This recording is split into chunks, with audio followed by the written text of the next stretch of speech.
Broken Arrow today is a town of nearly 100,000 people. If you take the students out of Norman's population, we're the third largest city in the state. With them, we're the fourth largest city. You can add the populations of Bixby, Jenks, Sand Springs, Sapulpa, and Owasso, and collectively those equal our population. But in many ways, we still have the character of a small town. And what that does is that blending of population with the small town feel allows our chamber to be more business friendly, especially to the small business. One of the first things I had to do when I got into this position was to build relationships with other groups and entities in our community and in the metropolitan area that hadn't existed before or hadn't existed in a long time.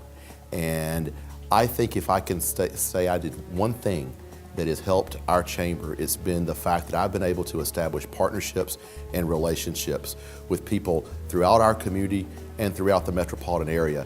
And that's enabled our chamber to be a part of some bigger, more regional events that in the past we would have never been invited to be a part of.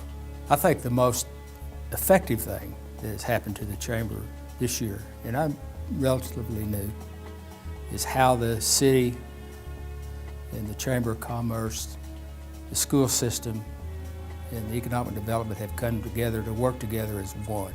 We've done things together with the city and with the school, with economic development and with the chamber.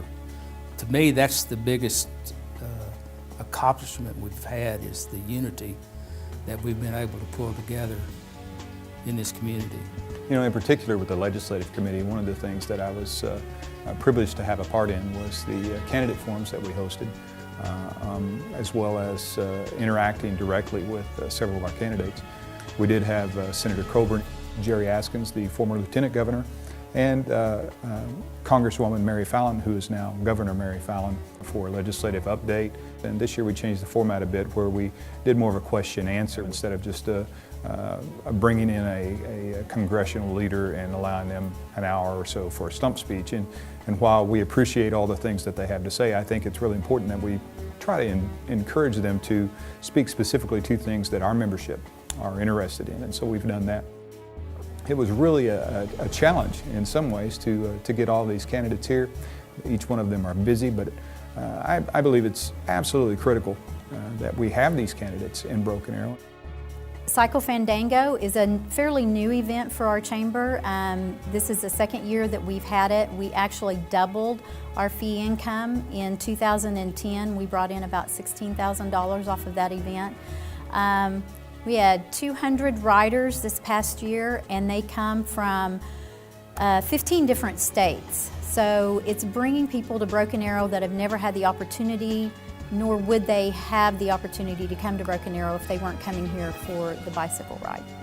Number one thing that we are really proud of, that all the activities work together, the city, the economic development, the chamber, all the school system, everyone worked together, was to help Flight Safety, who was needing to enlarge, which is a great company.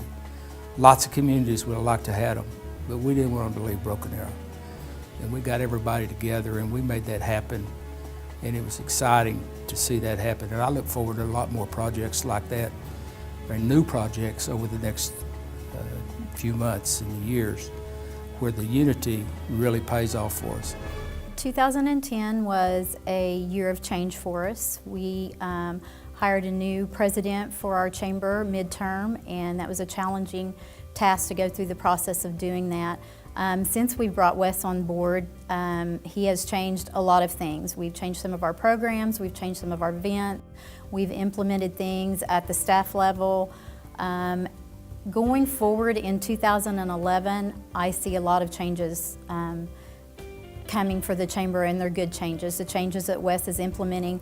Also the camaraderie that he has showed with the city and with the superintendent, with Broken Arrow's public schools, with the three of us working together.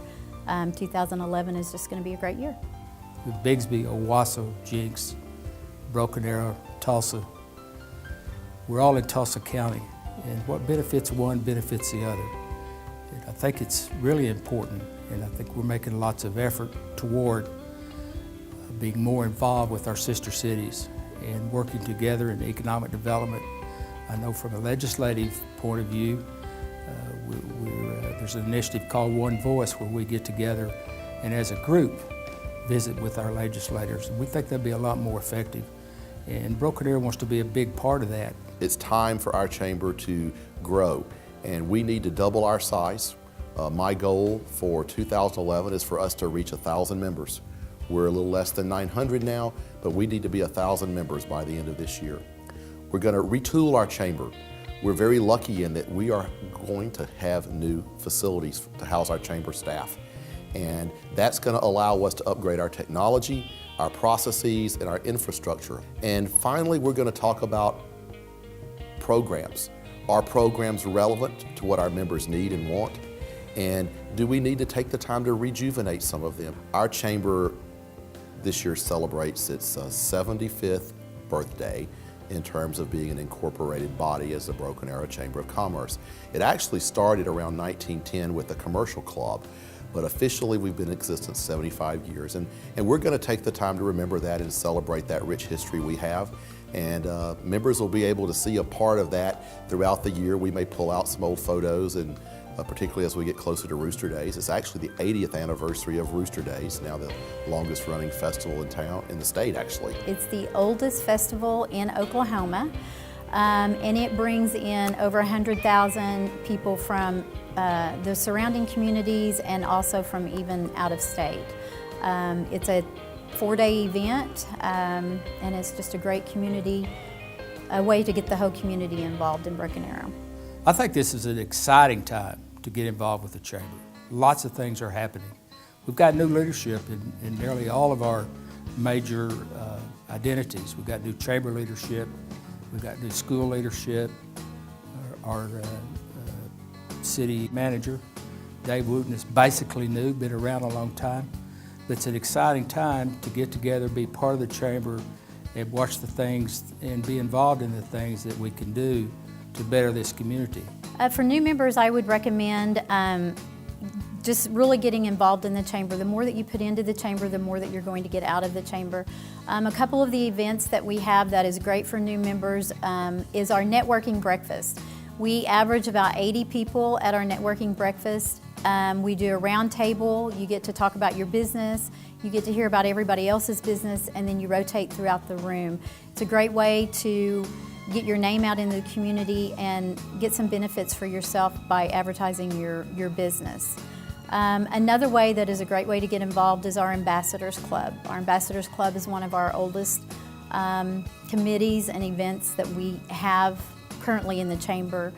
We welcome all of the new and expanding businesses into Broken Arrow, brand new businesses that come in. We do ribbon cuttings, we do groundbreaking ceremonies. It's a really tight-knit group of about 25 people, and it's a great way to get involved. We host leads groups that allow small business owners to get together in an open forum where they can discuss what their leads and prospects are and share those with others. Very popular programs in our chamber. The great thing that's came out of our leads group is now that they have a leads summit, and we have also rolled into that a business expo.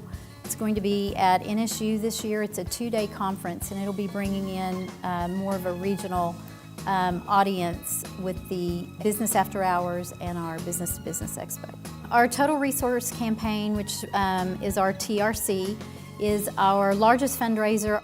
Our members are very excited to be involved with this. They get to go out and communicate their own business and how the chamber has worked for them and the benefit that they get out of the chamber. The sponsorship, the cost to sponsor within the chamber is so much cheaper than other kinds of advertisements. So you really get a large benefit for your dollar by advertising with the chamber. Let me just say, that in the end, the thing that I found value in here in my participation with the chamber is the fact that I've been involved. There's really no reason that anyone should ever say that there is an opportunity to be a part of the Broken Arrow Chamber of Commerce. During the last several years as I've been a part, opportunities have abounded, and I must say that it's like anything else in life. If you want to receive something valuable from it, you have to make a contribution to it, and we believe that each one of our members has something valuable to offer, and as such, opportunities are afforded to them at every single turn. So don't wait on someone to come knocking on your door. Pick up the phone, send an email, get involved, make sure that you've run the traps, so to speak, and see if there isn't something that you could do to help make our community better. You know, we are in a lot of ways the glue that holds our community together, and the business people in this town are the backbone of our community. If you're a small business owner, come let us help you, and come be a part of our community and let us help you grow your business.